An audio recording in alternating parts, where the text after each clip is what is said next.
morning, ladies and gentlemen. Good morning, good evening, good afternoon, or good night. This is I Like It Raw here exclusively on Hamin Media Group's YouTube channel. If you don't know who I am the reporter of the people. No, I am the pundit of the people, the man with the plan, Big Ray, here to stay to talk some lucha libre today.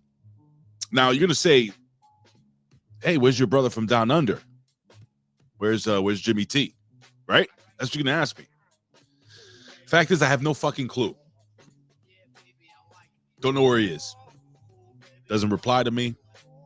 I'm going to bury him right now. Doesn't reply to me. Not here now. So I guess I'm going solo today. So it may be a shorter show. I don't fucking know anything. I'm very angry this morning.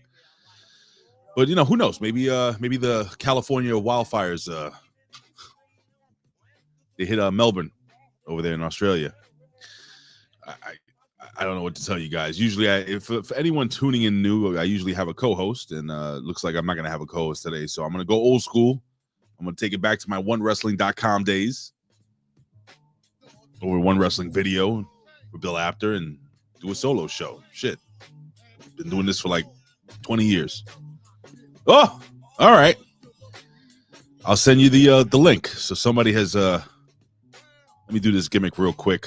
Let me just send this to my good friend here, the magnanimous one, and maybe he could jump in and help me out here. So I'm gonna send it. Professor, to the. Oh wait, no, I think Jimmy is coming in. I don't know what the hell. I'll send it to you anyway, Professor. You never know.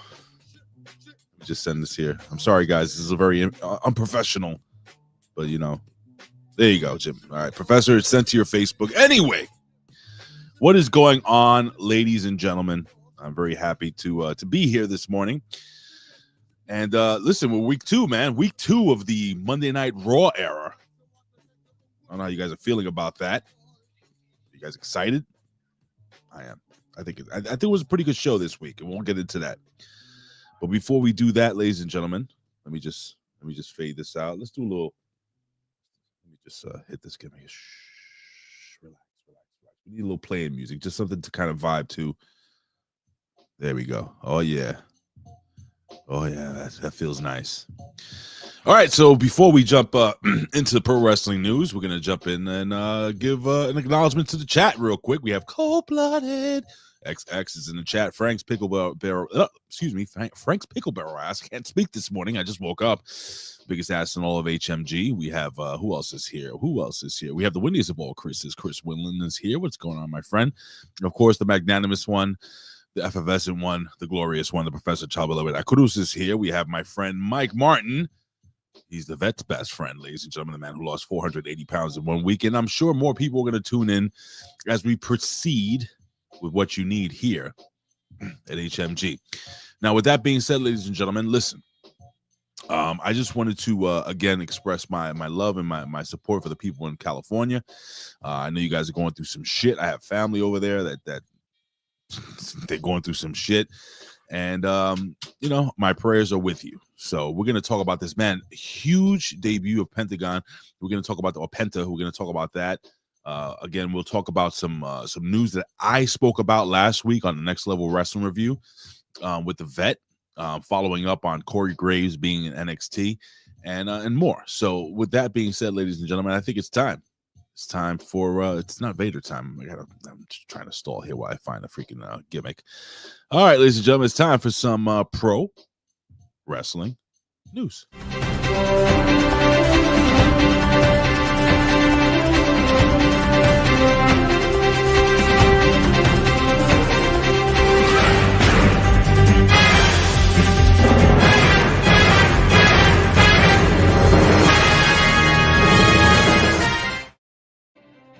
All right, pro wrestling news,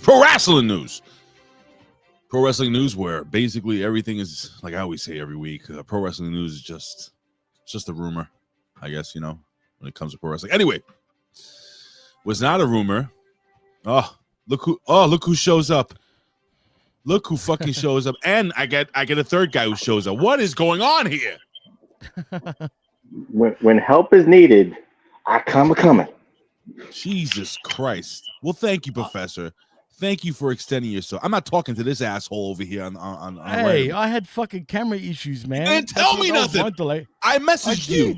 I texted you back ages ago. Professor, he's fucking lying. I have proof. Look at your messenger. Look at your messenger right now. Look, what had happened was Jimmy was finishing up the XXX OnlyFans thing he was doing, and he lost track of time. You can see his hands are your hands are very slippery, Jimmy. That's what it is. The lube, that's what from that, legitly. But anyway, welcome to the show, Professor. Hold on, Jimmy. Hold on, Professor. Are you wearing a Bluetooth from the year 2001? Doesn't matter. You said you needed help, right? You was begging. I wasn't begging. He was like, help me. He was people in the chat know this. Everyone, he was like, I miss Jimmy. What's going on? Where's Jimmy? Oh my God, I don't know what I'm gonna do. I gotta do it solo. No. The professor lends an olive branch, and this is what you say? Sorry. Well, hey, the people like it raw, just quietly. And this is raw right now. I like it raw. We're getting it raw between the three of us. That did not sound good, but that's okay. I got Jimmy T's message at 9:58. Man, I said, give me a minute. And then when I was ready to jump on, the camera wasn't friggin' working after my update for whatever reason. And then, yeah. Professor, trust me, I was panicking, dude. Professor, do you believe it? Of course I believe Jimmy. But again, like I said, it was the OnlyFans thing. It's OnlyFans. What would I lie about it? I would have said, if I was going to be late, I would have told you, man. Straight up. But you were late. But, unfortunately, shit happens. But I'm here now. All right, that's what matters. All right, this is what matters. All right, fine, whatever, fine. Let's jump into this first news topic. I'm gonna jump right into this head first. Last week, I was discussing with what's his name, the vet. By the way, I want you guys to tune in to twitch.tv/ or / whatever the opinion haver, and I want you to give the vet a follow. And let him know that you love him, and that I will go and fly over to wherever he lives in the West Coast, and I will hug him eventually. But with that being said, big shout out. Who else is in the chat real quick? Dan Heffron, the dancer one, the handsome one, the slashing one. So Corey Graves. Last week when I was watching NXT, I'll go to Professor then Jimmy while Jimmy gets settled in. If that's okay. Last week when I was watching NXT, I said to the vet, I was like, dude, this dude looks so fucking depressed. You know, he got, sent to NXT, and the rumor is that apparently he is not famous enough for his job. Now, I think Corey Graves is actually excellent at what he does. But there's also rumors about him wrestling again. And I think that he may even have been booked. Yeah, Jimmy. He may have even been booked for an indie show coming up soon. Maybe testing the waters. Professor, is this all a fucking work? Is this a rib? Is this are they planting the seeds of him being angry and saying fuck this shit? Why'd you guys demote me from? I'm famous, goddamn, better than Joe Tessitore. What's going on here, Professor? What do you think? You actually said everything. It just writes itself. This is like blurring the lines of reality. This is perfect drama for TV purposes. If nobody, I would say this for everybody in the chat, Jimmy, Ray included, we know the value of Corey Graves from NXT beginnings. I mean, the value that he showed, like he has. He can go on any show. He can go on SmackDown and work with Joe Tessitore. He can go on Raw and work with Michael Cole. And for me, this is the way I felt when he would, I wouldn't call it demoted, but when he went back down to NXT, I just looked at it from this standpoint. I mean, does he still live in Florida? Could he want to be with Carmella? Could he want to be with his newborn baby? I don't know if the baby's like 1 year old or something. This is quality family time. He's closer to home. It works for him when they're not on the road. So he can go to the Performance Center, do 2 hours with Vic Joseph and Booker T and all that stuff. It works out in reality. Now for storylines, oh my God, we know that he has the bug. He has the bug. He wants to go back. I mean, if he was, what kind of motivated him, and people might forget this. Nigel McGuinness.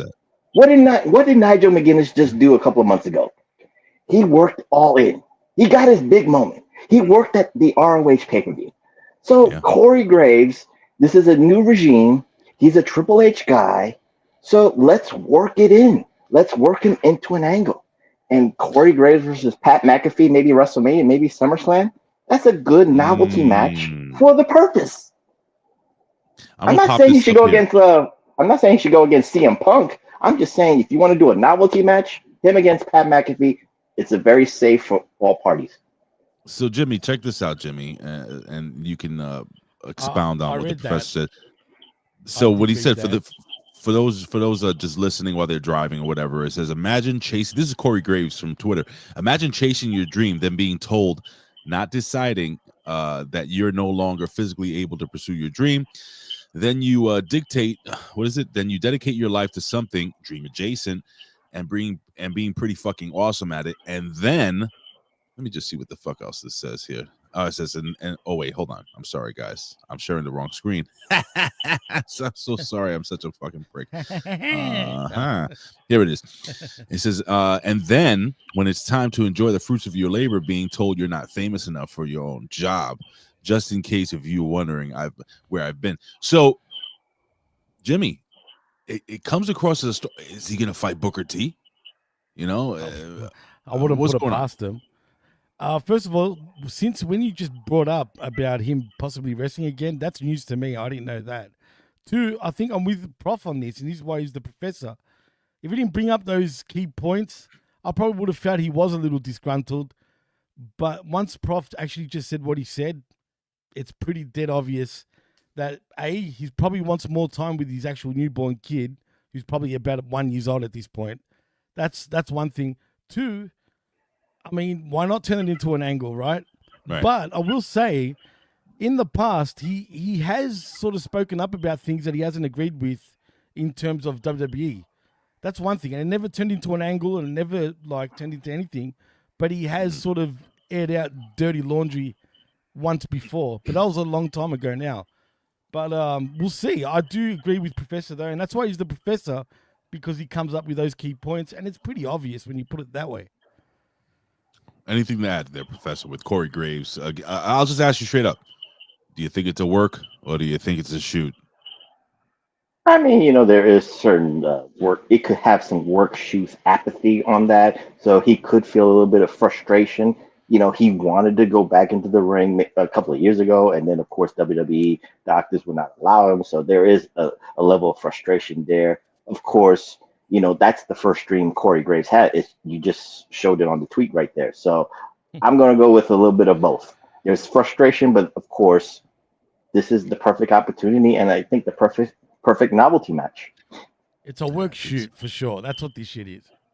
Well, if it leads to, I didn't even think about that. If it led to Pat McAfee versus Corey Graves at WrestleMania and on the card, or like on night one or something like that, that shit would be pretty cool, I think. It'll be a good match, I think, actually, too, because both can actually go. So, yeah, why not? I mean, it makes sense, too. Well, you said Booker T there. So, Booker T, he just did his thing in Reality of Wrestling with Zillify too. So, Booker T has been wrestling, too. So, it goes both ways, like Ray said. So, you got triple either threat. or. Why not a triple threat? NXT versus Raw versus SmackDown. Actually, that doesn't work that way. No, I don't think it works that way. But Raw against NXT. We got a couple of rumors here, a couple of news stories here. It says Jade Cargill's back in the WWE Performance Center. What do you call it, Professor? I'm just gonna mute you real quick, all right, buddy? So there's no background noise. So it says Jade Cargill is back in the WWE Performance Center for the second week straight. Says multiple sources. The sites are reporting that All right, so Jade Cargill is back, and it says that there's let me see the attacker story gimmick. So it's not really story. It's just basically telling you that this girl's been working out. Jimmy, are you excited to see Jade Cargill finally back in the WWE? You think by now she's been away long enough that she can pull off a standing Hurricane Rana or something like that? Maybe fucking deep arm drags here and there. Like, what's going on? I don't know about a standing Hurricane Rana, but is it just me, or does it feel like she's cooled off a lot now that they've taken her off television? I don't know if she will feel like, but I don't feel like, I know it's going to sound controversial, I don't feel like she'll be such a big deal once she makes her next appearance. I don't know why I feel that way, but I just do, and that's what worries me. But yeah, I am excited for her to make a comeback. I do feel they need to bring her back real soon and pretty ASAP, and just put her in a singles run. I know why they put her in a tag team, but just make her work herself, to the top. Professor, do you disagree with Jimmy, or do you agree with Jimmy? I'm hearing that possibly we won't see her back until WrestleMania, or maybe just a week or two prior to WrestleMania. Your thoughts? I'd be more shocked if they do it to WrestleMania and not do it for Royal Rumble, which would be the safest bet for her to come back and make an impact and stuff like that. Because the Royal Rumble is the safest spot for Jade Cargill's shortcomings. She doesn't have to do that much. She just throw people out, press people like she did last year. So I would do it for Royal Rumble and then see where it goes and build that momentum if there is. I mean, Jimmy's right. There is a little bit of a momentum stall because she's not been on TV. When you're not on TV and you're not being talked about, there is less momentum going that way. And again, we were all thinking about Jade Cargill versus Bianca Belair. They were going to do that kind of match. We wanted to see that. There was intrigue on that. She got attacked. We don't know who was the attacker. They've been saying that for weeks and months. Is it Charlotte Flair? Was it Naomi? Is it something like that where it could build that momentum again for Jade Cargill? Because that's the only angle for the WrestleMania guys that makes sense. Who is the attacker? And the attacker has got to be somebody big time. It can't be somebody small time. No. I mean, I'm sorry. It can't be like Shotzi. Shotzi could not have attacked Jade Cargill for Jade Cargill to get back into the ring. That's what I'm just saying. No disrespect to Shotzi. Jimmy, the professor brought up a really interesting point, and I think that Royal Rumble would be a great place for her to come back. And the reason is, in the match, Jade Cargill, and I'm just envisioning this, she could be like dominating and tossing chicks over the top rope, and then that attacker is the one that actually eliminates her. Like that's the big unveil. What do you think, Jim? You just said it, man. That's exactly what's going to happen. You think so? I bet you're right, 100%. The attacker is going to be the one that throws her over. Whether it's Bianca Belair, even though she was in the ring when this happened, but she could be the person that put the other person to take her out. Right. Or is it Naomi? Because people think it's Naomi that did it. Whoever it is, it should be a big surprise. And I bet they'll act like they're best friends, whoever it is, during the match. And then when she least expects it, she gets tossed over the top rope. And, we have it's me, Austin moment once again. It was me all along. There's some news with Bad Bunny that he claimed that WWE Backlash will be in Mexico this year. Maybe he slipped. I don't know if WWE confirmed that or not yet. But how would you feel, Jimmy? We'll go to Jimmy first and Professor. How would you feel about a big WWE event in Mexico? When's the last time that they've been in Mexico? They done house shows the last time in Mexico, and they've never done a pay-per-view. Never done a pay-per-view or a televised anything in Mexico, and I'm down for it. As a matter of fact, that rumor started over a month ago about it being in Mexico, and apparently Bad Bunny confirmed it. I believe it will be announced for Mexico for Backlash, 100%. Professor, you're a big luchador fan, my friend. Your thoughts on Bad Bunny spilling the beans here in WWE? You think he'll get any heat, backstage heat? He ain't getting no fucking heat. What do you think, Professor? Bad Bunny is needed. I think the dream, we haven't had a dream match in a long time, guys. And the dream of mine is seeing Bad Bunny and Logan Paul one-on-one at a big, high-profile situation. Crazy. It will happen. That's it. But we haven't had dream matches in a while. Bad Bunny and Logan Paul, that's a WrestleMania. That's a night 2 WrestleMania thing, bro. But I'm just saying, Mexico City, they will cheer Bad Bunny. They'll boo Logan Paul out the building. It just works that way. I wish it was in Puerto Rico, so this way we do it the right way. But that's it should be in Puerto Rico. Well, they already did that last year, but they did that last year for Bad Bunny and Damian Priest. So. I get that, but think about it though. Logan Paul also bases himself in Puerto Rico, so it makes total sense that it should be in Puerto Rico. But Logan Paul will know how to.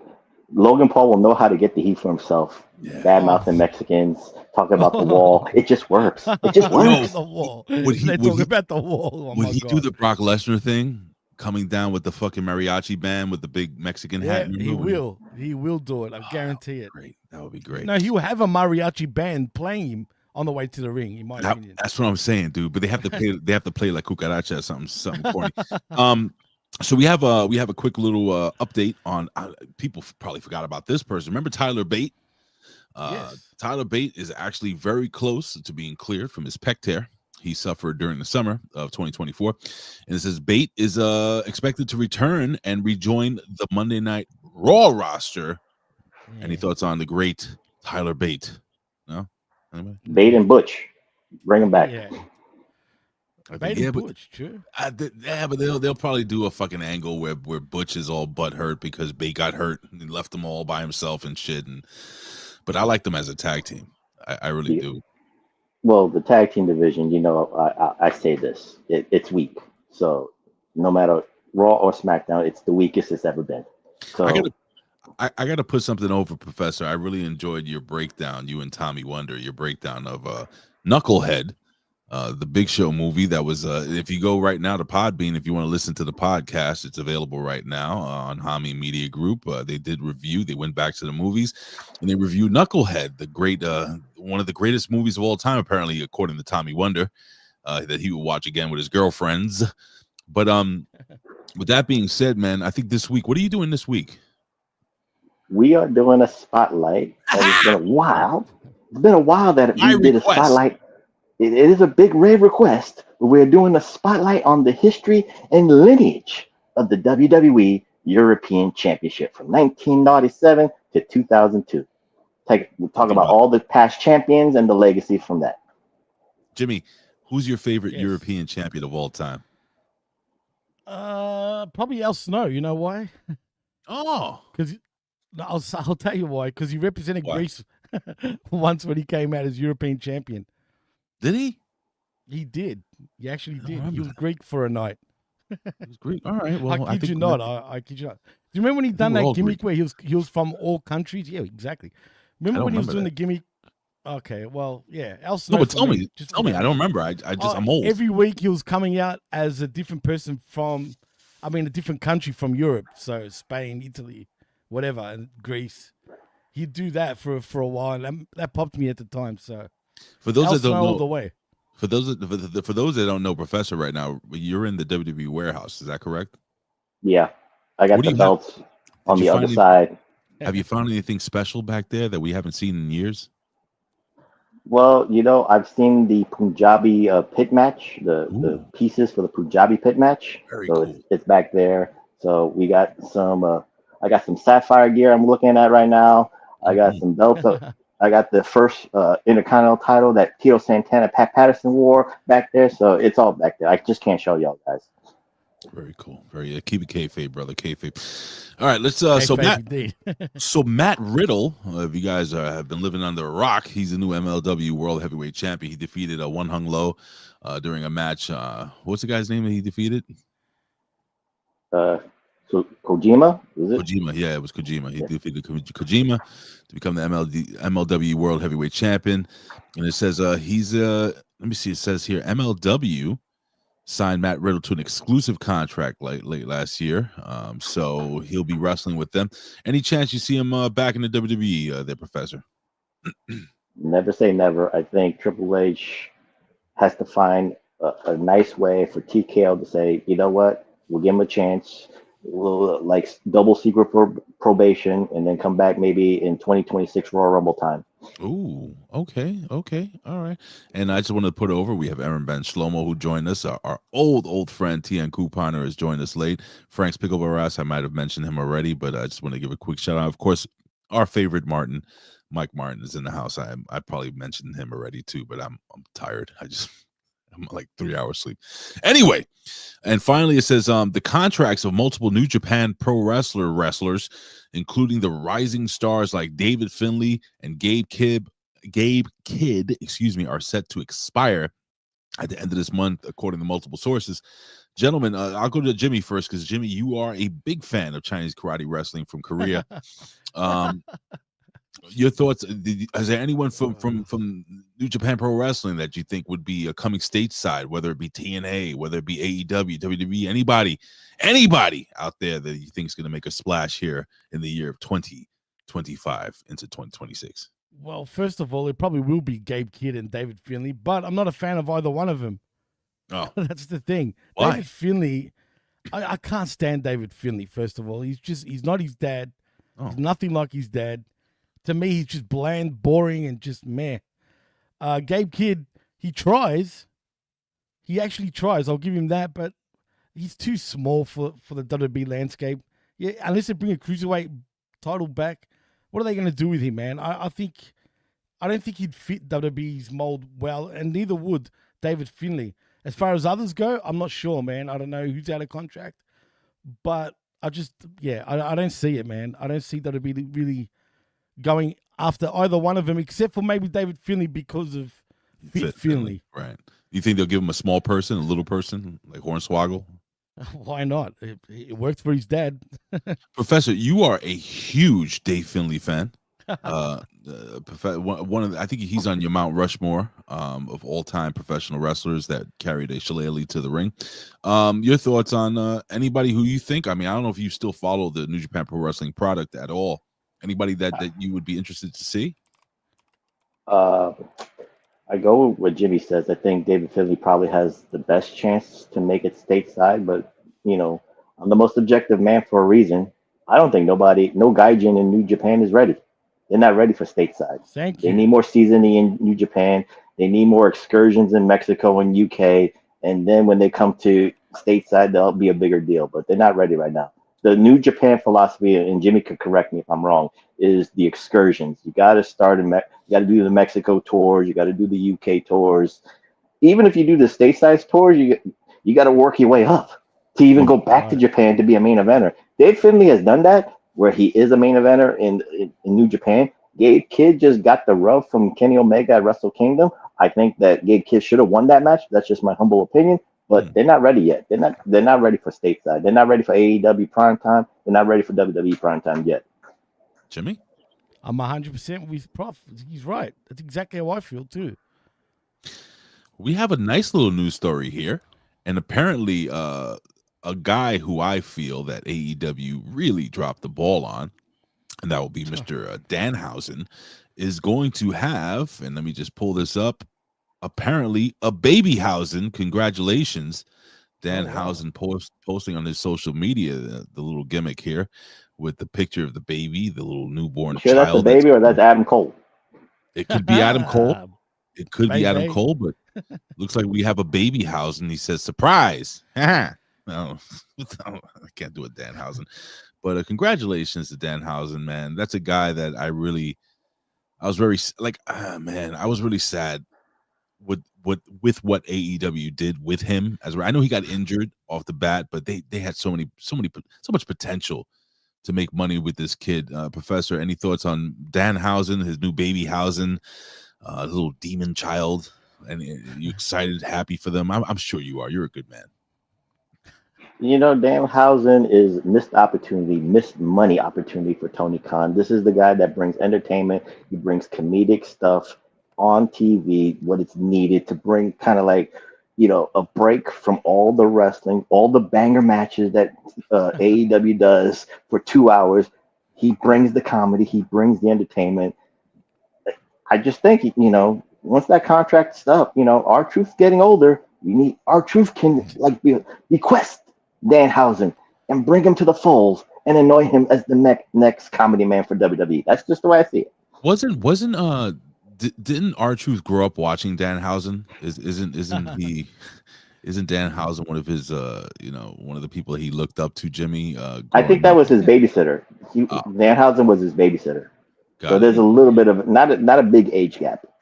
Jimmy, you're a huge Danhausen fan. Why are you frustrated with the fact that he was never AEW World Champion?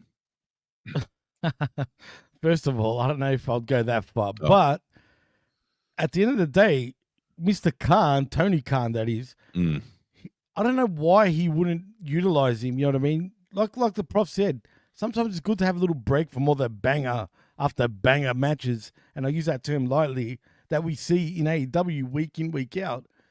Sometimes I want to have a laugh. Not laugh at their product, but I mean legitimately laughing. Because the only thing I do laugh at is their product. And I don't think they're even trying to make us laugh. That's the irony about it. So yeah, why they've stalled Danhausen is mysterious to me. Maybe he was very evil for Tony Khan, and he felt his life was in danger. Oh, very nice. Very it's obvious evil. because he's a punk guy. Let's be honest. That's why. Think so? Yeah, I think so. Even look at FTR, okay? The way they're being utilized, I don't care what anyone says. He's treating them like absolute crap. Even if they're in the main events or not, they've become cold as ice right now, and no one really cares about FTR.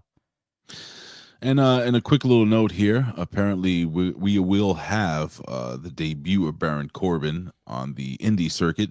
As it says here, it says breaking Tom Pestock. I guess that's what a bad name. Tom Pestock. That is Baron Corbin's name.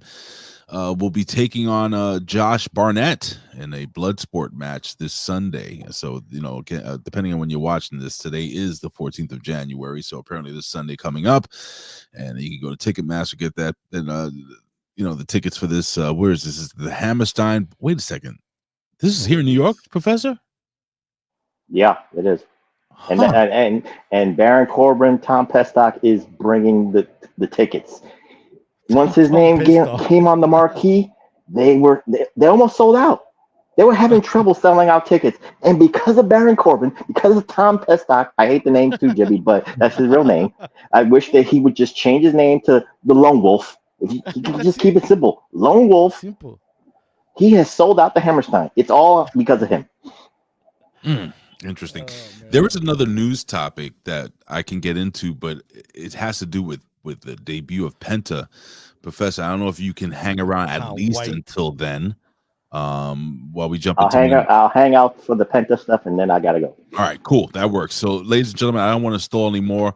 Let's jump right into it. It is time for let me see. What is it time for? Oh, it's time for Monday Night Raw. So let's jump into this review, ladies and gentlemen. Monday Night Raw, January 13th, 2024. We're going to run through some of the first stuff so we can get to the Penta stuff and talk about the Penta stuff. And the Professor will leave because the Professor has a lot of stuff to do with the WWE warehouse. He's got to pack some belts and send some dinosaur bones out back to Vince McMahon that he left in the warehouse. Anyway, it's time for Raw.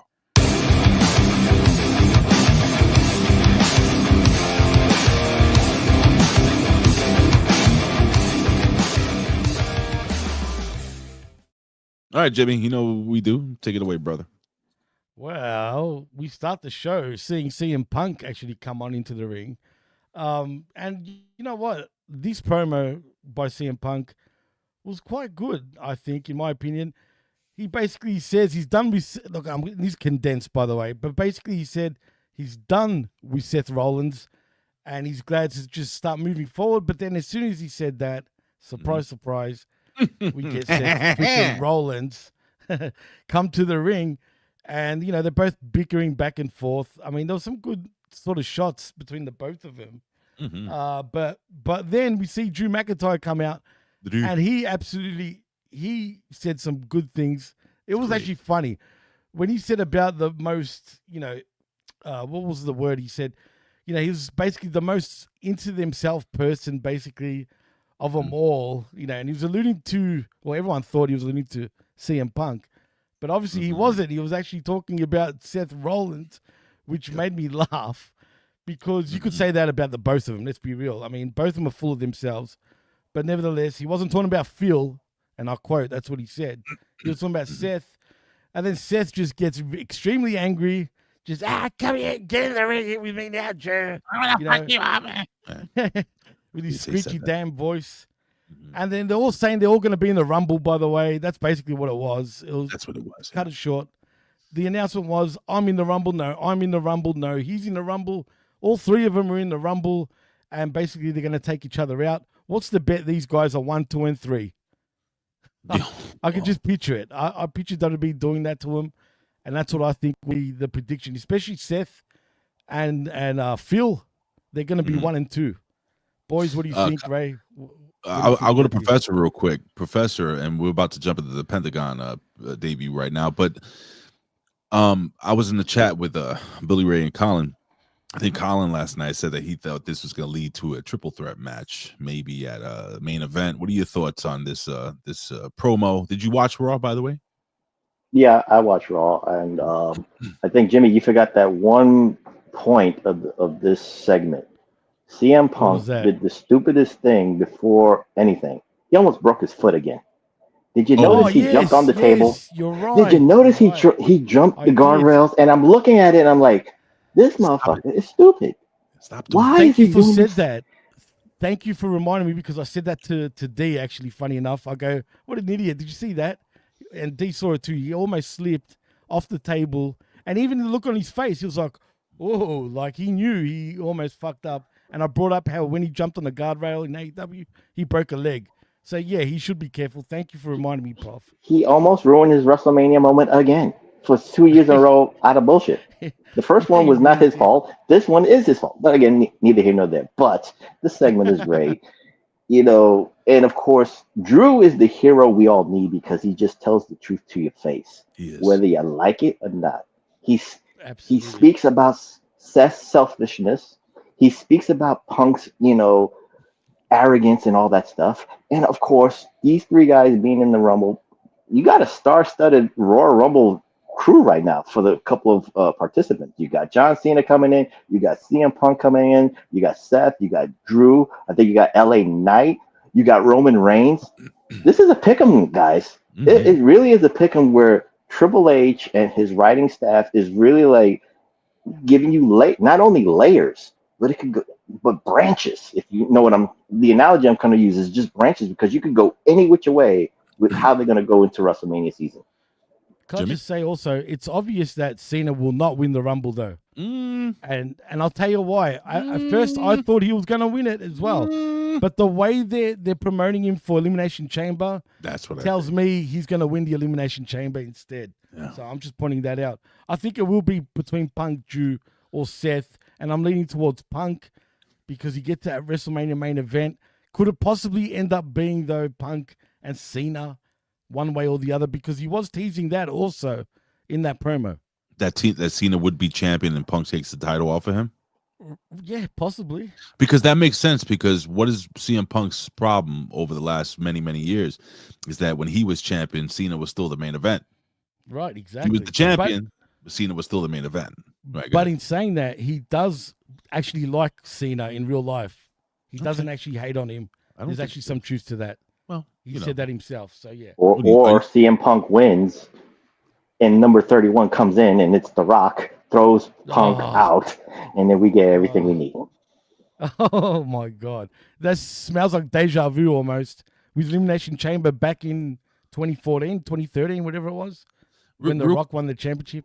Real quick, I was listening to the Undertaker's podcast. I do listen to the podcast, and they were talking about and this is totally like just because I have to get the professor's thought before we jump into Penta and Chad Gable. But they were talking about how Gunther has kind of been like a non-factor, like not very important. And they were saying that if there would be one person that could legitimately take Gunther to another level, and he would have to beat him. And they didn't say that, but I thought that. And that person would be Brock Lesnar to challenge him for the title, and he would have to beat Brock Lesnar. And what do you think, Professor? Do you think that would elevate Gunther to another level?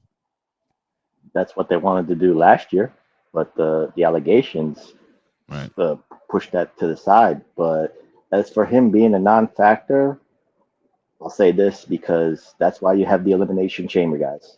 You have the Raw guys going all out, balls to the wall for the Elimination Chamber match for a shot at Gunther at WrestleMania. I don't think this is about anybody on the Raw side for Royal Rumble, in my humble opinion, being serious. I think Elimination Chamber is for Gunther, and then you get all that stuff for him. Because again, I'm not saying that the momentum for Gunther has kind of like laxed down, but I'm just saying, but his presence, his promos, I like it. I like his presentation. You know, he doesn't have to defend the title every week, Jimmy. He doesn't have to be wrestling every week. But again, the biggest drawback for Gunther is he needs his henchmen. He needs Imperium. That's what's kind of killing him. He can do shit on his own, but it's nice to have some lackeys on his side. And Ludwig Kaiser is not a lackey, but you know what I'm saying. He's his henchman on the side, but you just need that more for the presence. Jimmy, your thoughts before we jump into the big debut? Again, Professor hit the nail on the head, man. I agree 100%. I think he should have his lackeys around him. He seems more confident with them around, even with his promo game. Even though I love his promos, for some reason, a lot of people shit on his promos. I don't know why, right? But I'm not one of them. I think his promos are great. Yeah, I think he's so. He's arrogant. He thinks he's above everybody else, as he should, because that's that typical German, Austrian, whatever you want to call him, arrogance about him, or that European arrogance. I kind of dig that. And I think he's a lot better than people give him credit for. And I like the fact that they're using him as an attraction per se. Like Prof said, he doesn't have to wrestle week in, week out. You know what I mean? Use him, sparingly a little bit. You know what I mean? Because he's the champion. He shouldn't be always, wrestling week in, week out. Yeah, he could be a fighting champion, but he's a heel. He doesn't need to be. So, yeah, I'm cool with that. And I agree 100% with what Prof said. All right, so this is it. This is it, guys. And Professor's going to leave us after this, but we got the debut of Zero Miedo. Penta is in the WWE. He had all his entire family. He has his nieces and nephews and aunts and cousins, and just the whole front row was full of Mexicans, crying and fucking taking pictures. It was full of Mexicans in general. That was his daughter, by the way. Well, it was California. That was crying. The one was crying. Well, I found San Jose. It touched my heart. It kind of hit the old cold heart. But listen. I don't want to, Jimmy. We can talk a lot about this, but I want to get the Professor's thoughts. Please, yep. On this debut against, and I'll just throw this out there for people shitting on this match and people saying that, oh, Chad Gable. Oh, please say it. Chad Gable is number one. He's a fucking man. That's number one. Number two, Chad Gable, legit, is a contender for a title. Like they were even thinking about, he was going to be the Intercontinental champion. He's multiple time world tag team champion, right? Isn't he world tag champion? Yeah, absolutely. Dude, Chad Gable's the real fucking deal. And this is a modern day Kurt Angle type character. And they put him in the ring with Penta. Professor, your thoughts on the debut, on the match, and the direction of the great Pentagon Jr.? Well, it's just Penta for WWE purposes. Oh, sorry, Penta. Trademark. Penta. But yeah, we know him as Pentagon Jr. and all that stuff. Again, it's a great debut.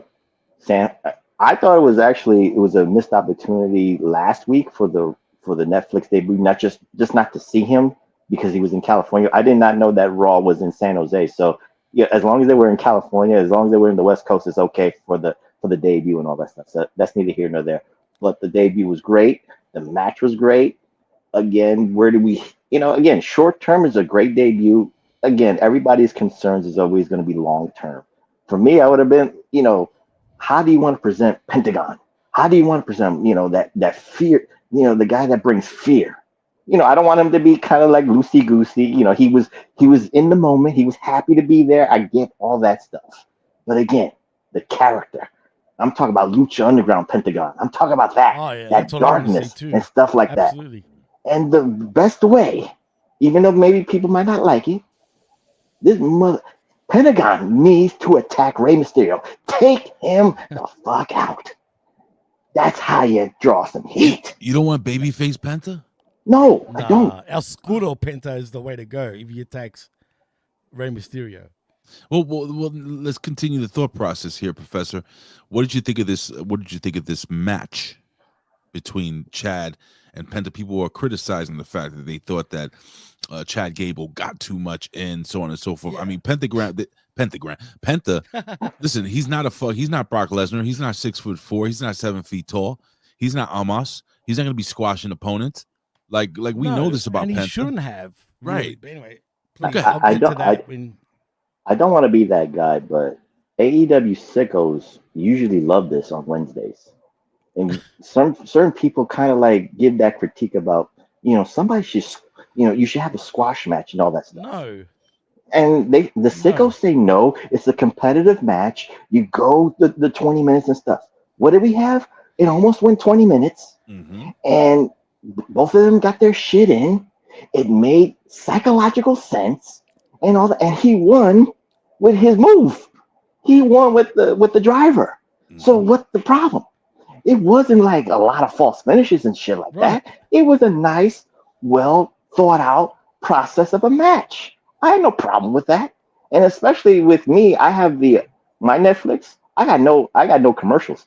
I got the tier. I got the top Me tier too.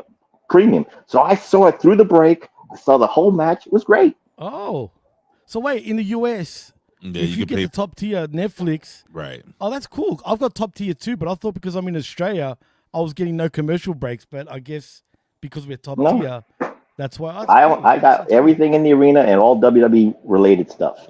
So you So would have seen the promos and all that went on during the break. Hmm I Okay, did. cool. So here's an important part of the story here. And again, we're going to Professor, and then Jimmy, once Professor leaves, we can expound upon this if you wish. But Professor, there was also some heat on Penta. Did you hear about this? What? See, there was some heat, backstage heat for Penta. So apparently, not only that his match was long and went long, but apparently there were some people backstage that were upset that their time got cut because Penta's promo after the match went way too long. Professor, is this the way to make friends in a new school? If we look at a 2.5 hour Raw, that to me looked good. The And it flow wasn't was 3 hours. great. That's right. It wasn't a 3 hour show this week. It was only 2.5 hours. Yeah, That's right. the flow was good to me, in my opinion. The only match that to me looked like it lost time, if for all the stuff The backstage, would women's have probably IC title been match. no. I Oh, think it was The Miz and Sami Zayn. I think that was a little bit shorter than it had to be. The women's title match got time. The street fight got time.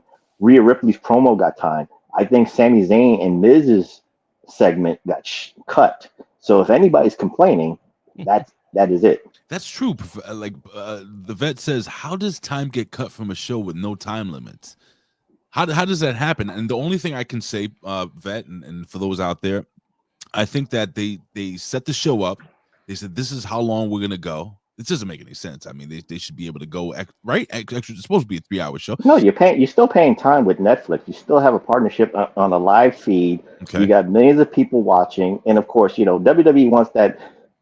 They're arrogant to think they're going to get like that Jake Paul, Mike Tyson buffering issue. No, nobody's watching. They're not going to have that kind of volume of viewership. No, let's be real here. But it's still live. There's still, you still have to work with Netflix on the time allotted and all that stuff. It's not as cut and dry to say, oh, time without time. They're paying for time on Netflix.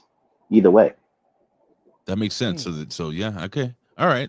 So all in all, before we let you go, Professor, and Jimmy, you and I can continue our conversation regarding this. What do you think the direction? Oh, wait, hold on. Vet says, but you're talking about an extra minute or so. I think it went well over a minute. I think it went over like almost, it was like a 10-minute promo after the match. Not 10 minutes. It was 3.5 Was it 10 minutes, minutes? really. I don't know. Nah, But anyway, 3.5 minutes. The direction of Penta. Now we know that Ray Fenix will be a free agent when? Is it this year or is it next year? He's got a lot of time left on his deal because of the injury. So it's about a year and a half, give or take. What a fucking shame. Does he tread water in the mid card? Like, do you put him in the IC title picture or the US title picture, that type of thing? Do you give him a tag team partner? Do you put him with Rey Mysterio and then have him turn on Rey Mysterio? What do you think the direction, Professor? You have the time machine, the Pro Wrestling Reflection time machine. You've gone into the future of the WWE all the way to the year 2056. You've seen the Hall of Fame inductions. You've seen all these new kids. You've seen Matt Hardy's kid and Jeff Hardy's kid coming, and they've already made their debut in the WWE. What happens with Penta in the future? Well, as long as he doesn't join the LWO and takes out the LWO, I'm happy. That's what I keep saying. Well, Professor, first and foremost, I was ready to do the show solo, even if Jimmy didn't show up. But man, it was fucking cool to have you on. I love you, buddy. You are one of the best people in this world, and I appreciate you. And if you can just put over and pontificate your social media, Tommy Wonder, what you boys are doing this week, next week, any insight as to what you may be doing moving forward. I know episode 200 is right around the corner. The Pro Wrestling, and it's way more than 200 episodes, folks. These guys have probably done like 10,000 episodes, but for the original show, the Pro Wrestling Reflection, not the movies, not the other gimmicks, but they're close to 200. Where are we at right now? We've just done 191, so we're going to be doing 192 soon. I want to be part of that 200th episode, so we got to figure that out. And I think we should bring in people like the Gooch. We should bring in people like what's happened to the Gooch? He's there. Is he? Okay. Yeah, he's around. He's around. Trust me, he's always in the shots. But Professor, please pontificate. Put over yourself. You can find me on the X at PWSOPROF. That's PWSOPROF. And also you can find me on the weekends on the the Pro Wrestling Reflection podcast at Hamin Media Group at Podbean.com, where I host the most nostalgic podcast out there, the Pro Wrestling Reflection with me and the Tommy Wonder. And again, this coming weekend, we'll be doing a spotlight on the WWE European Championship. Very cool. Professor, thank you so much for joining us, my friend. You can bow out and just make sure that dinosaur bones go back to Vince McMahon on time, because we don't want him. Well, right now I'm boxing up the Janelle Grant stuff, so kayfabe, brother. Yeah. Kayfabe. Mm-hmm. Yeah. All right, ladies and gentlemen, that was the Professor, the magnanimous one, the glorious one, the Professor Chalbelo Vera Cruz, joining us here. Jimmy, that was fucking cool. We love the Professor. Who doesn't love the Professor? Absolutely, man. Who doesn't, man? I love the Pro. Listen, if the vet puts the Professor over, you know he's doing something right, and that being the Professor. Absolutely. So, Jimmy, again, there's certain things during our reviews that we're going to spend extra time, and some things we're gonna zoom past. But listen, man, I've got a lot to say about this. I want to hear it. So that's basically that's my follow up. Well, what are your thoughts on this whole thing? Well, first of all, to everybody that's crying about how he should have had a squash match and all this shit, actually, I disagree completely. Because first of all, for all the people that didn't know him, you want to showcase him. Don't you think that match was brilliant with Vampiro in Lucha Underground? That put him on the map. But wouldn't you want to see what he can do in the ring? Yeah. I mean, that's why you debut him the way they did. They want to showcase the guy, man. And first of all, Aaron, I see in your chat that they haven't been promoting him or doing nothing. You're actually very wrong, because even before he did his debut, they already had him on the merch, so you can buy his merch. Yeah. They had him all over WWE.com. Worst kept secret. Worst kept secret, right. They were promoting him week in, week out with the vignettes. If you didn't know who the hell that was, well, I don't know what to say, right? If you went to WWE.com before the show even started, they're already selling his merch, man. Already selling his merch, and he was all over the WWE.com website. There you go, Aaron. That was also before he debuted, by the way. They did say he was going to be there. If you watched Raw last week, Aaron, because I'm just answering what he just said, they said he was going to be there. They absolutely revealed him as Penta in a vignette. It said Penta. So, yes, they did say he was going to be on this week. So I don't know what you're watching, man, but you got it wrong there. Also, all night on Raw, they were talking about him. If you noticed, Ray, I like this hoodie. I love the hoodie. Absolutely. Okay. Look at this stuff. They don't do this for anybody. That's one thing. I feel like they're strapping the rocket ship on this guy. Hey, that's not bad. $54 for a Penta hoodie. That's not bad, bro. Anyway, I'm sorry. Cheap. I'm sorry. Please. No, see, Mike, I'm sorry, man. You can't think, all you guys are thinking is a squash. Just because we know who he is, that's one thing. But you got to think about a fan that doesn't know who the hell he is. You're watching Rampage? Why? Anyway, it doesn't even exist anymore. But the point is, if you don't know who he is, why would you want to see him squash? What's he going to do? A Penta driver and that's it? Like, we're done? I think you needed to showcase him a little bit, show everybody who the hell he is, and I've got no issue with what they were doing. As far as promoting goes, they were promoting him before, and they were promoting him still during the whole show. And that goes to you, Aaron. I don't know what you're watching, but I saw completely different. I don't know if you did too, Ray, but do you agree or do you disagree with the way they showcased Penta? I saw Jargo also not agreeing with that.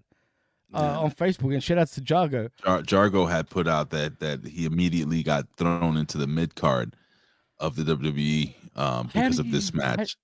How do you see that? I don't see that, and he's got to start from there anyway. Let's be real. And listen, here's the deal, man. They put him in the ring with a fucking stud. It's right. whether Chad Gable's a fucking. You can't squash Chad Gable. You can't make Chad Gable like shit. Now they could have put him in the ring with fucking I don't know, fucking Barry Horowitz or something like that. Snow? Yeah. Probably.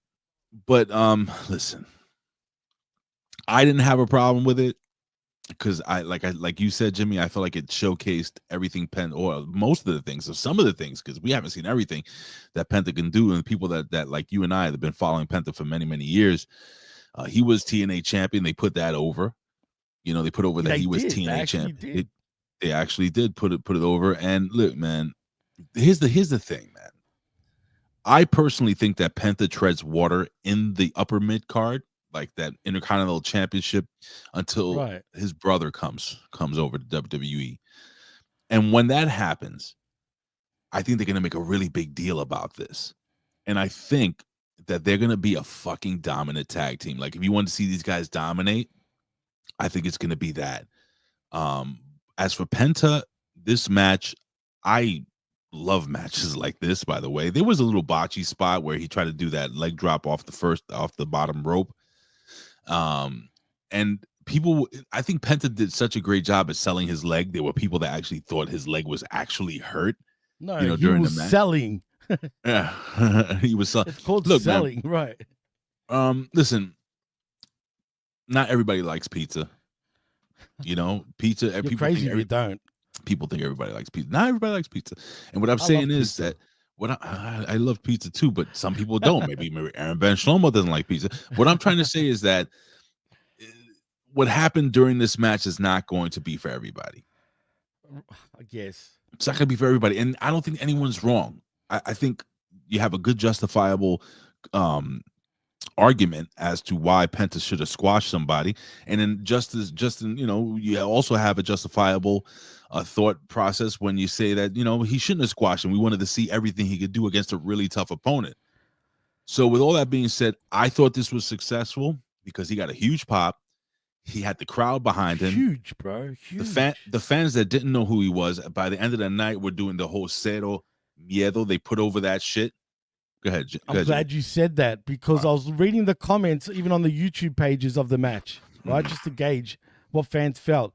There was a lot of new fans that just saw him for that first time on WWE television that said, "I'm a fan of Penta, and I just watched him for the first time." Yeah.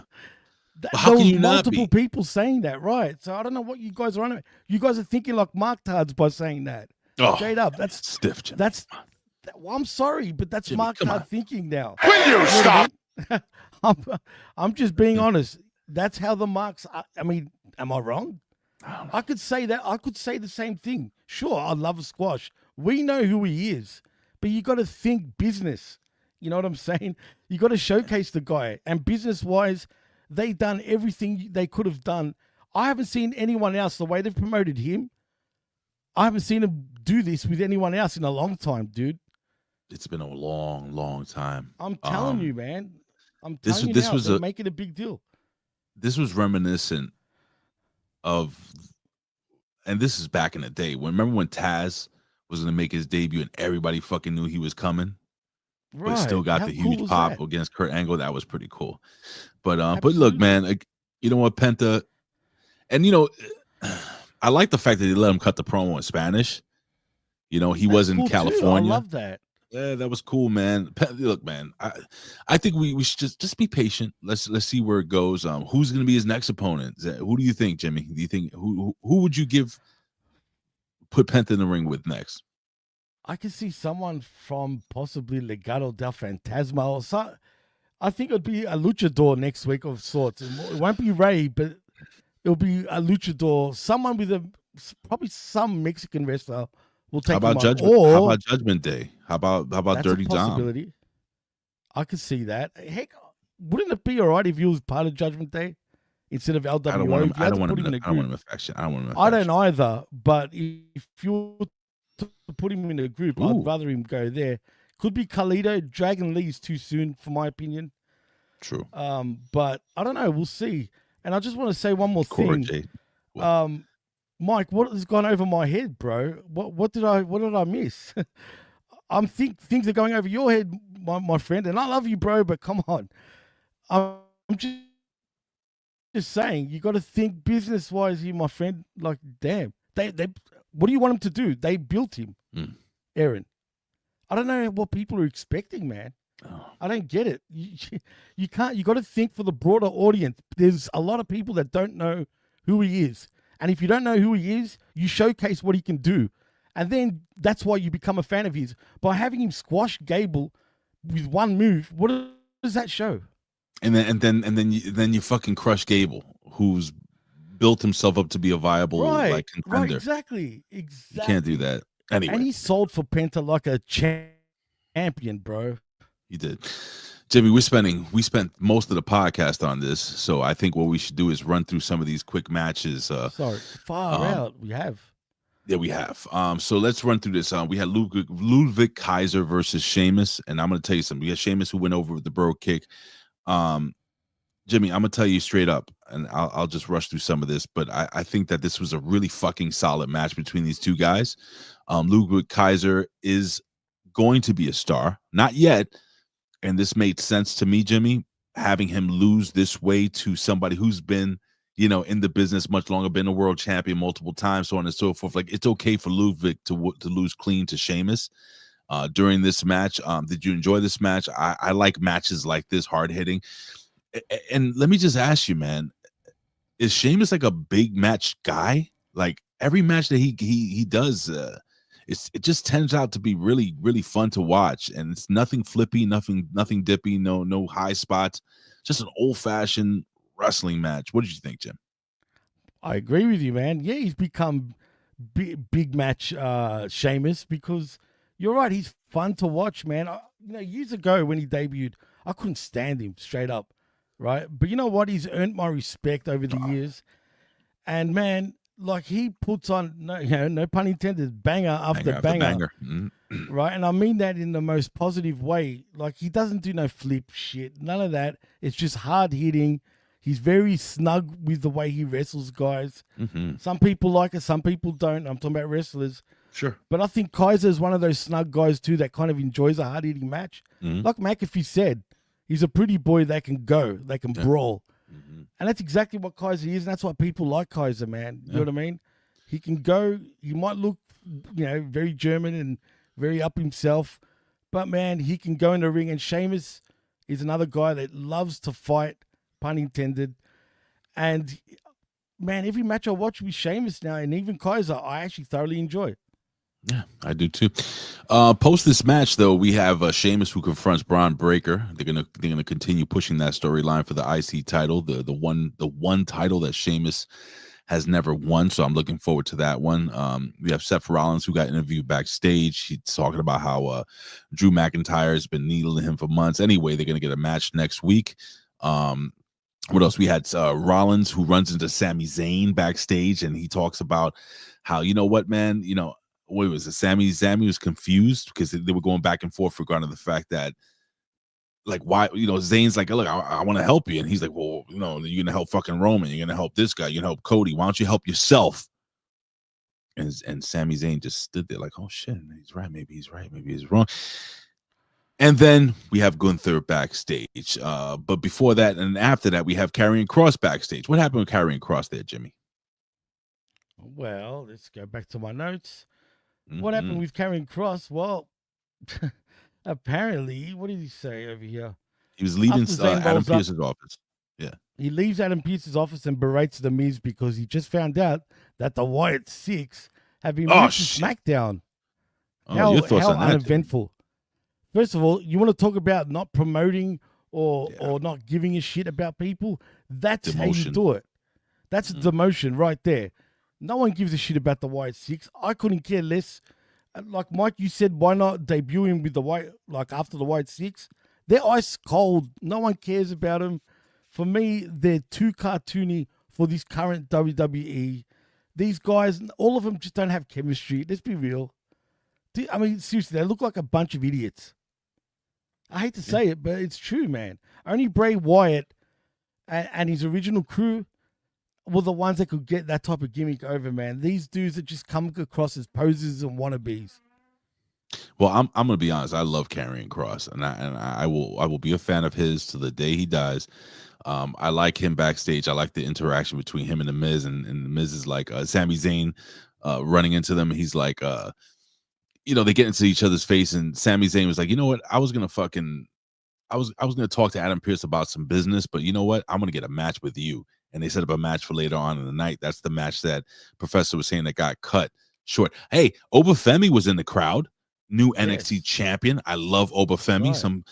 Right. He was in. He got a huge pop. But now we get Gunther. He makes his entrance and starts cutting a promo on the mic. Jimmy. Eventually, main event Jey Uso comes out, and what happens there? Well, basically, yeah. So main event Uso comes out and he said, if you need somebody to fight for the world title, he's your guy. As Drew's behind him and Bloodline Drama is behind him, and now he's coming for Gunther at Saturday night's main event. Gunther says he's beaten him twice and Jay's capable of a whole lot less than he is, and he'll give that. He's funny and entertaining, so that's a plus, right? But when the bell rings, he exposes him as a really talented tag team wrestler and nothing more. I kind of agree with him on that. He's just not on Gunther's level, and to him, main event is a nickname, but to the ring general, the main event is the place he belongs. He'll let him challenge him at Saturday night's main event, but he wants Jay to really think about it before he gets exposed. As Gunther leaves and Jay calls him back saying he does respect him and everything he said was actually true. He was almost crying at this point, the way he was saying this, which I liked because it showed passion. Right. People say he's not supposed to be in this spot. Yep. He's not supposed to sell all this merchandise. He's just a tag team guy, but every morning he wakes up and bets on himself to earn that respect. And Gunther will earn respect and will respect him when he beats his ass for the world title. And that's that. He's not gonna beat Gunther, unfortunately. Is he not? Nah, but this is probably Jay's best promo I've ever heard. No shit. Well, the vet put it over. He said that Jay finally nailed one. Well, yeah, it's true. That was his best ever promo. There was passion, dude. It looked like he meant what he said. You know what I'm saying? Here's my thing. You're telling me that you can't see Jey Uso as a transitional champion for a short period of time with all the merch that he sells and how fucking hot and popular he is? Is he a one-trick pony? How far is this trick going to take him? Like, man, he's so fucking popular right now. Something is, I don't know. Listen, don't be shocked if they do put the belt on this kid. Okay. Go ahead. But if they do that, right, you saw how long did he have a run with the Intercontinental Championship? Not very long. It was like 2 weeks, it felt like. No shit. Probably. Right. If that. What are they going to do? 2 weeks with him for world champion? What's going to be known as 2-minute fucking Uso? That could be part of his. That could be part of his story arc. That he can win, but he can't hold on to it, and then that becomes another part of who he is. Where, he wins a title or he wins a main event, and then he can't hold on to it. So now he has to. That's another hero's journey in his story. I mean, you can go 1,000 ways with this, Jim. They could, but they got to be very smart on how they do that, though. You know what I mean? If that's the intention, cool. They better be good at what they're going to write, because he could look like a one-trick pony. And as a matter of fact, he's going to be labeled a choke artist if he does have a quick run again like that. You know what I mean? But I just don't see it, man. Big shout out to LG Brandon, who's in the house. And of course, some of the people coming in late, the artist return, the vet, Jamie Williams was in the house. I think I gave everybody else a shout out. His Ain't Vicious jumping in late. What's going on, my friend? I mean, he's been in the chat for quite some time now, but just wanted to give you guys a quick shout out. So, all right, here's a match that's coming up here, ladies and gentlemen, where I was not invested in this match. Now, with that being said, Dakota Kai versus Lyra Valkyiria for the Women's Intercontinental Championship in the tournament finals. Jimmy, the girls worked hard during this match. I think it was a good match. It was just not. I wasn't feeling it, man. I don't care for either one of these girls. I think Lyra Valkyiria, nobody gives a shit about the fucking. That was so cringy. No pun intended, but that was pretty gay. You know what I mean? Yeah, well. Listen, she comes out, man. The only spot that was fucking crazy was that goddamn suplex from the apron onto the floor outside the ring. Listen, here's the deal. Lyra Valkyiria, she wins. She hits the Nightwing. She goes over, which is basically Penta's move. She hit Penta's move for the win. Oh my God, the same finisher. Jimmy, it's essentially the Blue Thunder Bomb in many ways too, though. You know what I mean? Here's the deal, man. I'm gonna ask you this. Forget about these two girls. And listen, yes, all right, Lyra Valkyiria, she's the new Intercontinental champion. Great. Jimmy, who would you have rather been in this match? Well, definitely not these two, first of all. They hit the mark with Chelsea Green, for example, right, with the US Women's Championship. This, what a bad way to like start your new championship belt, dude. I mean, really, I'm surprised. I mean, if you like it, I mean, by all means.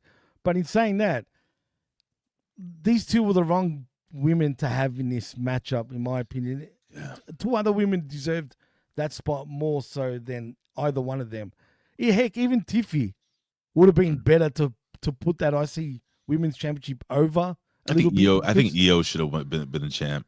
Io Shirai. Yeah, but I'm trying to not look at those stars like the big sort of women wrestlers.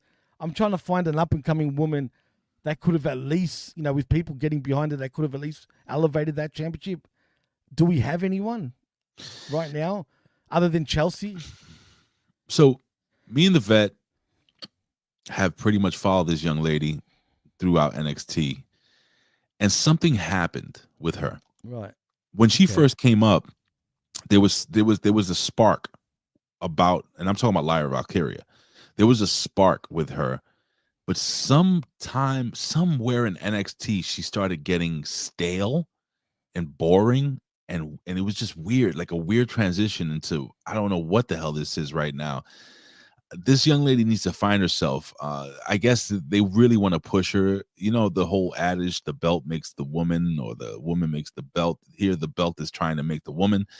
And I just don't think the fans give a shit about her enough to give her this. And this is in the WWE universe, this is a big deal. This is your first Intercontinental champion. You think 25 years from now, people are going to remember that she was the first IC champion? Probably not. Will she even be in the WWE, you know, that long? Who knows? I don't know, man. Jimmy, I was just not invested in this. I'm sorry. And again, that with that being said, I think the girls had a great match between, you know, they did the best they could. But anyway, your closing thoughts on this match, man. They tried, but the fans didn't give a shit. Nobody cared. And they were up for this whole show pretty much, but this, they didn't care. To talk about, like, you know, they try to tell you who Valkyrie is, right? Valkyria, sorry. But she's so bland, dude. She's got no personality, like, at all. Who is she, man? Is she a friggin' raven? That's what she is. Or is she Irish? Like, she's nothing. Like, she's just plain, dude. Like, those wings are so stupid, by the way. Those wings are absolutely stupid. It's the worst. But, man, like, who is she? They haven't done enough to tell us who she is. You know what I mean? To actually even care. She can go in the ring. She's a great wrestler. Yeah. That's all she is, man. She's all right. A great wrestler, and that's it. And you know, they did that in NXT. Like, me and Vet really couldn't figure out, what was she, a witch? Was she a mythical being? Like, what the fuck is she? Right. Is she a bird? Like, we didn't know. Is she a bird that became a woman? Like, nobody knows. Does she transform back into a bird when she goes home? Nobody knows. Shit. Nobody That's knows. So true. And Colin, like Colin says, Colin put it best. Happy birthday. All I can tell you, sir, is that he's gay. Gay! It was your kid's birthday last week, and I just want to say happy birthday to your kid, Colin. 5 years old. That's real gay. Right. Crazy, man. Colin, just for you. Gay! Anyway.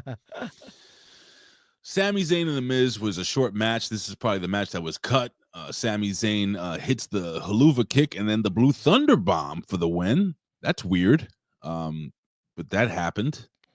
Why Any thoughts on this match? Because why'd you find it weird? His finish is the haluva kick. Why did he hit the haluva kick and then the Blue Thunder Bomb? That's not true. He didn't pin him, did he? Like after the haluva kick. He hit the Blue Thunder Bomb. You're right. Why? You're right. I don't know. That's a good question. You bring up a great point because I noticed that, but then I didn't think anything of it. But you're spot on. He does win, and it was a quick match too, via the Blue Thunder Driver Bomb, whatever you want to call it. I didn't even know why this match was really a thing. I know there was a little thing in the back, but it was just a match, and that was it, man. I guess there's no reason for this match to happen. We got some breaking news about Colin here. Breaking news: you're gay. More at 10. It's true. Very true. Anyway, we get Rhea Ripley. She makes her entrance. She talks about how she's always on top. You wish.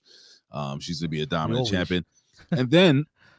My guilty pleasure, one of my favorite heels in the business, Nia Jax, comes to the ring looking fantastic. I thought she was fantastic. You said, yeah, fantastic. What you caught that? Looking fantastic, but no, she looked good, bro. Let me tell you something, brother. Yeah, Bailey, yeah, lesbian Bailey out in the crowd and stuff. I thought Nia Jax was fucking great in this promo, right? I'm a fan of hers, man. I know everyone shits on her. I like her, man. Holy shit. I don't like her that way, but I like what she brings. Yeah. And I think she's the best heel in women's wrestling by a long shot. You know what I mean? She's legitimately a monster heel, and she does her job. You can't never have her as a babyface. No. Her as a heel just they were trying for me. Yeah, it doesn't work, though. It just doesn't work. Yeah, why was Bailey, Aaron, why was Bailey there? Oh, it's a hometown. Yeah. Exactly. Thank you. It was her hometown. That's why, Aaron. Stop. You're overthinking stuff, man. She's from San Jose. That's why she was there. By the way, you got to change your name soon. King of 2K. You see Aaron Ben Shlomo try to download NBA 2K. WWE 2K25. Yeah, you're not gonna get it yet, bro. You can't get it, brother. You gotta wait. You gotta wait. It's not even out yet. But anywho, so Bailey gets in her face, and then both girls beat up on Nia, and Nia gets rolled out of the ring. I thought this was fucking excellent promo, dude. I think Nia came off as just super charismatic during this match. Just an asshole heel that you want to punch in the face, but you can't because she's fucking big. She makes the champ, what's her name, Rhea Ripley, look so small. Holy shit. So she's a viable contender. What's up, Jimmy? She's gained a few pounds, really, when you think about it. But in saying that, I did not see the picture you posted, Aaron Ben Shlomo. I did see the picture, by the way. What picture? That's what I said. He was trying to download 2K25. Oh, yeah, that's what I was talking about. I thought it was an updated picture. All right, anyway. Oh, well, whatever. But I'm assuming he's talking about that. But as far as what Mike Martin said about TikTok, I don't go on TikTok to look at Nia Jax. So I don't have a clue what she's doing on TikTok. But whatever, they're all friggin' on TikTok. So you can blame every single woman, especially that does that crap. They're women. They act like women. I mean, what can I say, dude? They've got a life too. They want to do things outside of the company. And I agree with Colin that she was getting that dirty Dom heat. Bad, dude. She was I love it. Booed out of the building. Great. It's perfect. That's what you need with a heel, man. Right. So I don't think anyone cares about the TikTok shit, even though I get what he's saying, though. Right. But if she was posting that all over Facebook and X, I think it would be a bigger deal. But she doesn't do that. So I'll give her that. And ladies and gentlemen, we're at the main event of the evening, Damian Priest versus Finn Balor in a street fight. And I got to tell you something. There were a couple of moments during this match that really popped me. I don't know if everybody did. I don't know why. I thoroughly enjoyed this match. Like, I really liked it. I like the spot where Damian Priest does the whole fucking gimmick off the top onto the table. What the hell did he do? Broken arrow off the balcony onto the tables down below. Oh my god, bro! Then you come back from commercial break and they got fucking Finn Balor in a neck brace and they're wheeling him off and Damian Priest rolls him down the ring and attacks him, and it was just, I liked it. Oh, I'm sorry, Jimmy. Damian Priest wins the match. I love this match. He hits him with the South of Heaven. He even yells at him, "I'm not my brother's keeper. Rest in peace," like the Undertaker. Jimmy, your thoughts on this big main event, this crazy fucking street fight? Everybody got involved. Carlito tried to get involved, and then we had the fucking the Viking Raiders, whatever the hell they called now. They get involved. The War Raiders. War, remember? War. It was all over the place, but I enjoyed it. But I want to hear what you think. Weird enough, so did I. I mean, I was thinking initially at first, oh, God damn it, another Priest and Finn match, and especially as the main event. but they brought something different this time to the match, and yeah, it was enjoyable, man.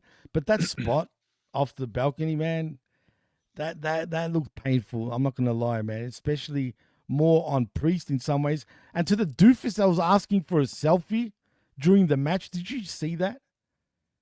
No, wait, what happened? Oh, because you got the commercials, right? Yeah. Well, during the commercial break, some goofus. So basically, Damian Priest got up slowly, selling.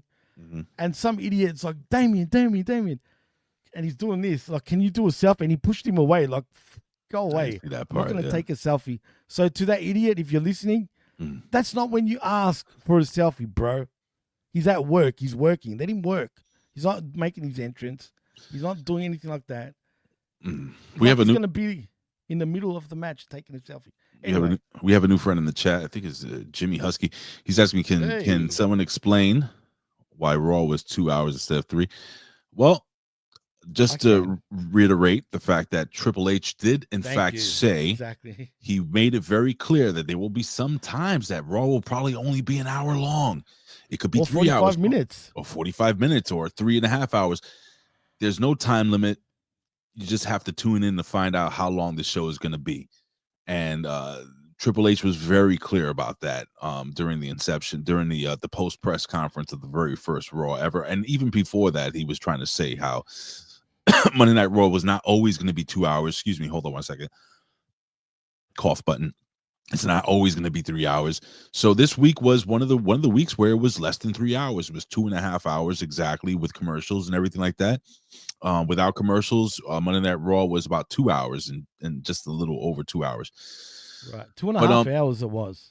But Jimmy, all in all, as we're getting ready to get the hell out of here, I gotta get ready for work as usual. Yep. But do you think this was a pretty good?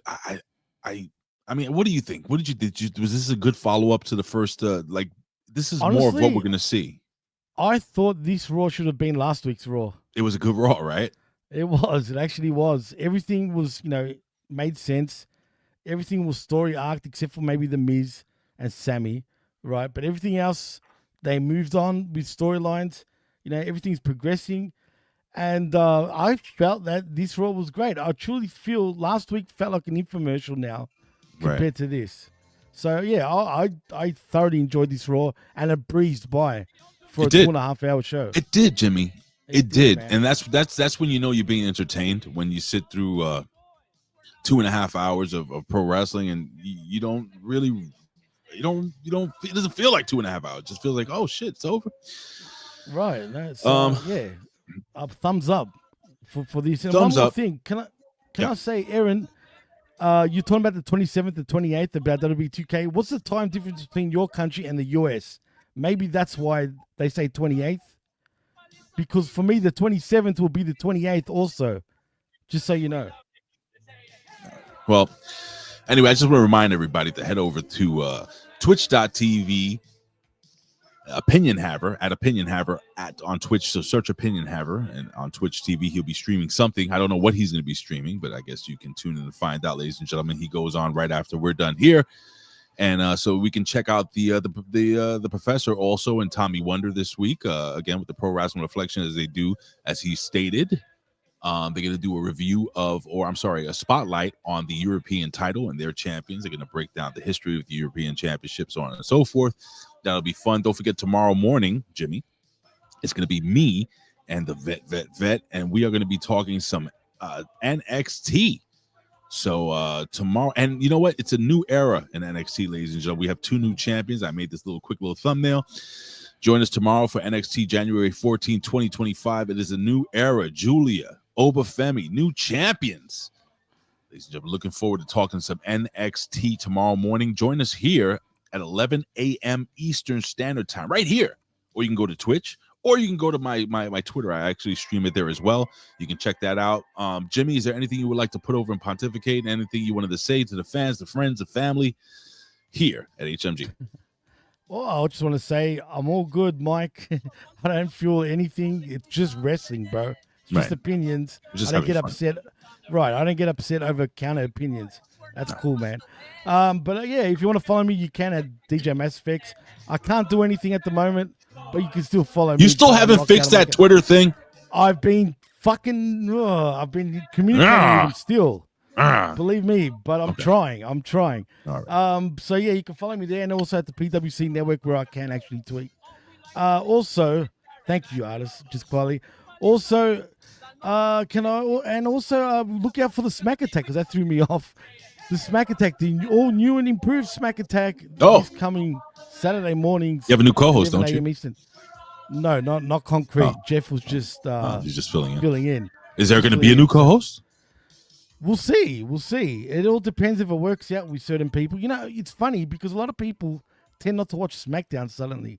So it's a bit tough, man. Everyone's because to be fair, SmackDown last week, Ray, was a slog, dude.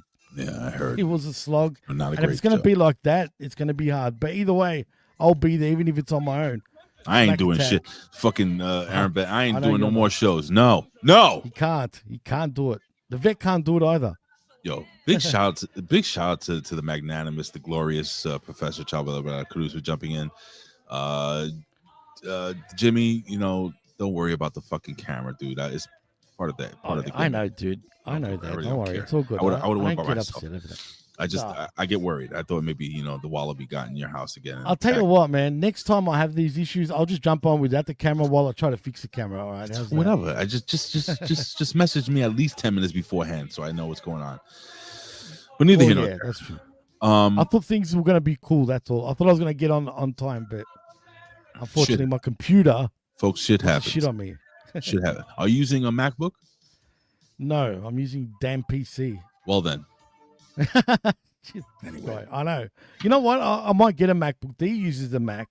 I don't. But, I'm just saying. Maybe I should use her computer. I use the fucking Mac. And I haven't had no problem. I used to use the fucking I know. PC. Even with the Rodecaster, you don't have a fucking problem.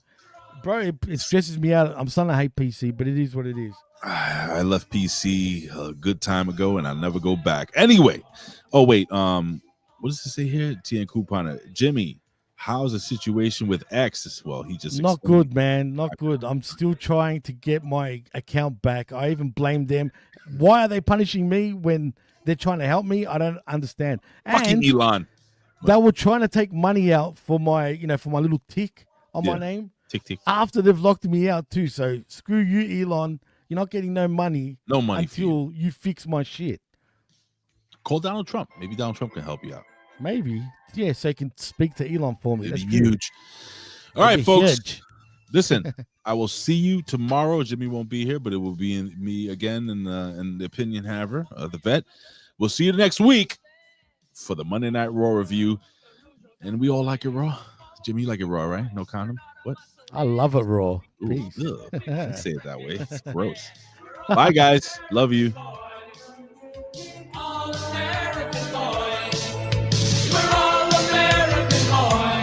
Boobies.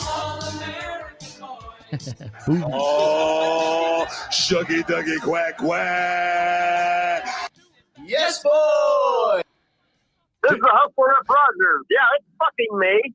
Yeah, and listen to the fucking Hamin Media Group. That's Ben Hamin Media Group from Rip Rogers. Go get him and go fuck yourself. Indeed. Bye-bye. I gotta end the stream, don't I? Bye. You do.